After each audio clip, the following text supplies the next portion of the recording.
آپ کا جذبہ دیکھ کر بڑے یقین کے ساتھ کہہ سکتا ہوں کہ بلاول بھٹو لاہور سے جیتے گا انشاءاللہ۔ اور میں آپ کو بتانا چاہتا ہوں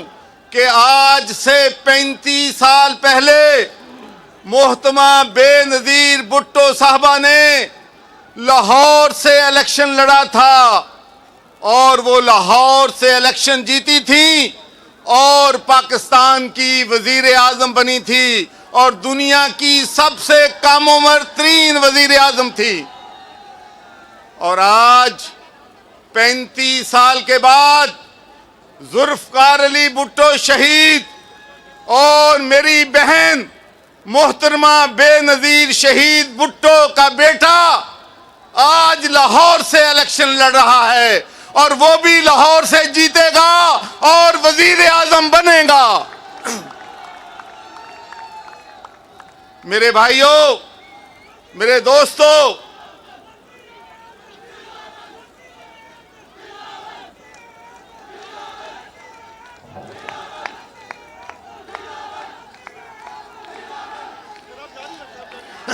بیٹا ذرا بات سن لیں۔ آپ کو معلوم ہے کہ پاکستان پیپلز پارٹی کی بنیاد لاہور میں رکھی گئی تھی اور مجھے اچھی طرح یاد ہے کہ جب بے نظیر بھٹو صاحبہ لندن میں، UK میں، یورپ میں آمریت کے خلاف جنگ لڑ رہی تھی تو مجھے اس بات پہ بڑا فخر ہے کہ میں ان کے شانہ بشانہ کھڑا تھا۔ اور آمریت کے خلاف جنگ میں جب انہوں نے پاکستان آنے کا فیصلہ کیا تو وہ لاہور میں تشریف لائی تھیں اور لاہور کے لوگوں نے جس جوش و خروش کے ساتھ ان کا استقبال کیا تھا اس سے آمریت پاکستان میں ختم ہوئی تھی۔ مجھے اچھی طرح یاد ہے کہ 2007 میں محترمہ بے نظیر بھٹو صاحبہ گلاسگو تشریف لائیں اور میں نے ان سے کہا کہ محترمہ پاکستان کے حالات بدل چکے ہیں، مجھے ڈر لگتا ہے، میں کنسرن ہوں کہ آپ کی جان کو خطرہ ہے اور آپ سیکورٹی کا جو ہے آپ نے خاص خیال رکھنا ہے۔ تو میرے بھائیوں، مجھے ابھی تک یاد ہے کہ محترمہ بے نظیر بھٹو نے کہا کہ میں پاکستان کے لوگوں کے ساتھ جانا چاہتی ہوں، میں وہاں مزدوروں کی حالت بہتر بنانا چاہتی ہوں، میں کسانوں کی حالت بہتر بنانا چاہتی ہوں، میں پاکستان کی بیٹی ہوں، میں پاکستانیوں کی بہن ہوں اور کوئی اپنی بہن کو نشانہ نہیں بنا سکتا۔ تو میرے بھائیوں، بے نظیر Bhutto was a woman of character, woman of courage, woman of substance and she was a visionary leader۔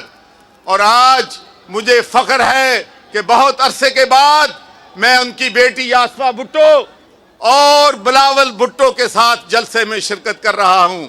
اور میرے بھائی چودھری صاحب نے فرمایا ہے، چودھری منظور نے، کہ بالکل یہ صحیح بات کہی ہے کہ ہمارا مشن اور آپ سب کا مشن یہی ہے کہ ہم نے بلاول بھٹو کو وزیر اعظم انشاءاللہ بنانا ہے۔ تو آخر میں آپ سے یہ بات کہنا چاہتا ہوں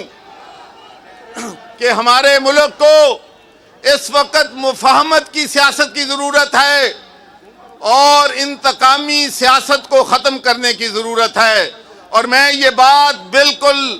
دل پہ ہاتھ رکھ کے کہتا ہوں کہ اس ملک میں آصف علی زرداری سے زیادہ مفاہمت کی سیاست کوئی نہیں جانتا۔ اور میں یہ بھی بات آپ سے کہنا چاہتا ہوں کہ اگر بلاول بھٹو وزیر اعظم بنے گا تو انتقام کی سیاست نہیں کرے گا، جمہوریت کو مضبوط کرے گا۔ اور مجھے یہ بھی معلوم ہے کہ جب محترمہ بے نظیر بھٹو صاحبہ شہید ہوئی تھیں تو کس نے پاکستان کھپے کا نعرہ لگایا تھا؟ یہ آصف علی زرداری نے لگایا تھا۔ میں نے دیکھا ہے کہ اس خاندان نے بڑی تکلیفیں برداشت کی ہیں، بڑی قربانیاں دی ہیں، لیکن ہمیشہ پاکستان زندہ باد کہا ہے۔ تو میرے بھائیوں، آخر میں آپ سے ایک ہی بات کہنا چاہتا ہوں کہ الیکشن میں 18 دن رہ گئے ہیں۔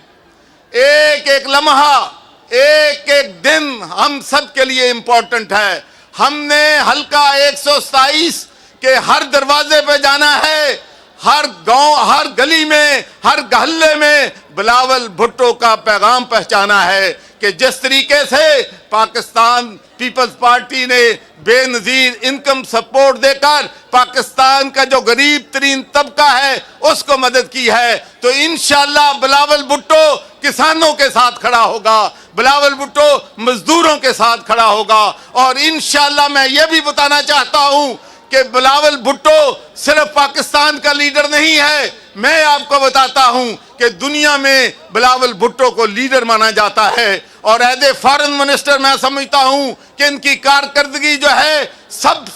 جو فارن منسٹر رہے ہیں ان سب سے بہتر رہی ہے۔ تو میں آپ سے ایک ہی اپیل کروں گا کہ آپ بلاول بھٹو کو ووٹ دیں، تیر کو ووٹ دیں، اور بلاول بھٹو کو لاہور سے کامیاب کروائیں۔